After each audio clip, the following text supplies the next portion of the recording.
బాలసుబ్రహ్మణ్యం గారిని మాట్లాడవలసిందిగా ప్రార్థిస్తున్నాము.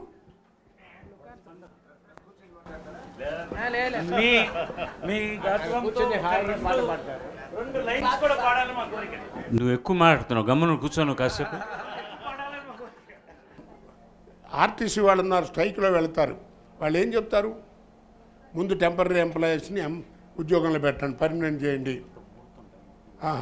సరే ఎక్కువ మాట్లాడుతున్నాను అనుకుంటే ఏదో ముహూర్తం టైం అని అర్థమైందండి. ఇదే వచ్చింది కూడా. ఎందుకంటే తెలుగు వాళ్ళ గురించి చెప్తున్నాను కదా, ఎవరికి ఇష్టం ఉండదు. ఇంకా కానీ ముగించి ముహూర్తం అంటున్నారు. అదే కృష్ణ గారు మాట్లాడుతుంటే అనగలరా? అదే మరి కృష్ణగారు. సరే నేను మాట్లాడలేండి. సరే కాబట్టి నా బాధ మీకు అర్థమైంది, మీ అందరికీ అర్థమైంది. నేనేం చెప్పదలుచుకోలేదు, ఎందుకంటే ఏదో ఇంకా బాగానే ఉన్నాను. నమస్కారం, క్షమించాలి, నా పొరపాటును క్షమించాలి. తెలుగు వారి గురించి ఎక్కువ మాట్లాడకూడదు. సరే రైట్ సార్, రా సార్. నేను చాలా మాట్లాడాలి, వినడానికి మీ ఓపిక ఉంటే మాట్లాడతాను. నంబర్ 1 పాయింట్,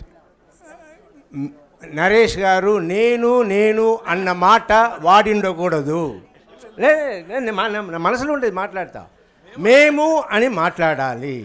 ఉండమ్మా Naresh, you are my friend. నేను చెప్తున్నా. అండ్ నేను దీనికి రావాలని అనుకోలేదు.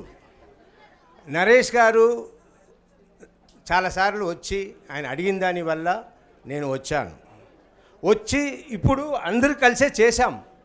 కానీ నరేష్ గారు మేము మా ప్యానెల్ అంటే మేమందరూ కలిసి ఇది ఇస్తున్నాము అని చెప్పిండాలి. ఇది చిన్న కరెక్షన్, ఇట్స్ ఓకే. మేమందరూ కలిసి ఉంటాము, కలిసి చేస్తాము. కానీ మాట్లాడడం కూడా అందరూ కలిసి మాట్లాడాలి.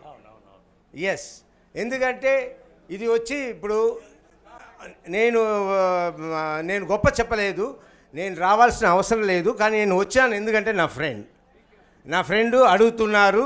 అండ్ ఎవరు ఏమి చెయ్యట్లేదు, ఏదో ఒకరు మొదలు పెట్టాలని నేను వచ్చాను. అది కూడా సరే వద్దామని జీవితాన్ని మాత్రమే ఫస్ట్ కంటెస్ట్ చేపిద్దామని అనుకున్నా. సరే నేనెందుకు నేను నిలబడిండు కూడా. సరే ఈయన అడిగారు. ఆ తర్వాత నేను ఆలోచించాను, సరే జీవితాన్ని కంటెస్ట్ చేస్తాము, నరేష్ గారు కంటెస్ట్ చేస్తారు. నా part what is my position after they winnowing. మనం వెళ్తే ఇంటర్ఫియరెన్స్, నేను వస్తే ఇంటర్ఫియరెన్స్, నాకు పోస్ట్ లేకుండా పోస్టుతో ఉండాలి అన్నదానికోసం నేను ఏదైనా చేపించాలి. లేదంటే నేను ఊరికే ప్రచారం చేసి ఏమీ చెయ్యకుండా మీకు ఇచ్చిన మాటలు నిలబెట్టుకోకపోతాను, ఏం యూస్.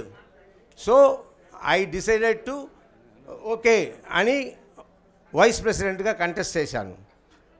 ఇదే జరిగింది.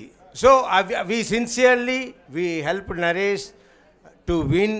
అండ్ ఆయన విన్ చేశారు, మేమందరూ కలిసి పనిచేస్తున్నాము. ఆయన మాట్లాడేప్పుడు నేను అనకుండా మేము అని మాట్లాడాలనేది నా రిక్వెస్ట్.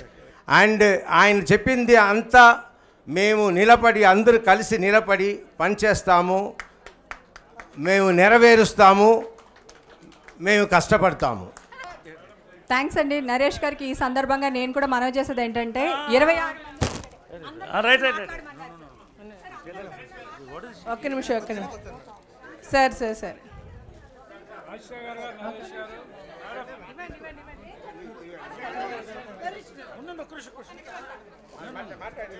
మాట్లాడండి. మైక్ లాగేసుకుంటే ఏంటి మేడం?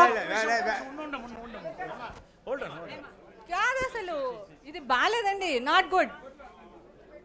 మీరు ఇప్పటి వరకు ఏవైతే ఆయన చెప్తున్నారో అవి మాకు ఈసీలో ఇంతవరకు ఎవరిని కలుపుకుండా ఆయన ఓన్గా చెప్పింది.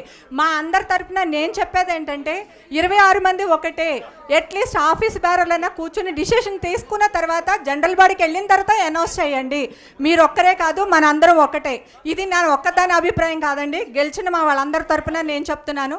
సారీ నరేష్ గారు, మీరు ఇలా చేయడం నచ్చలేదు నాకు. Thank you.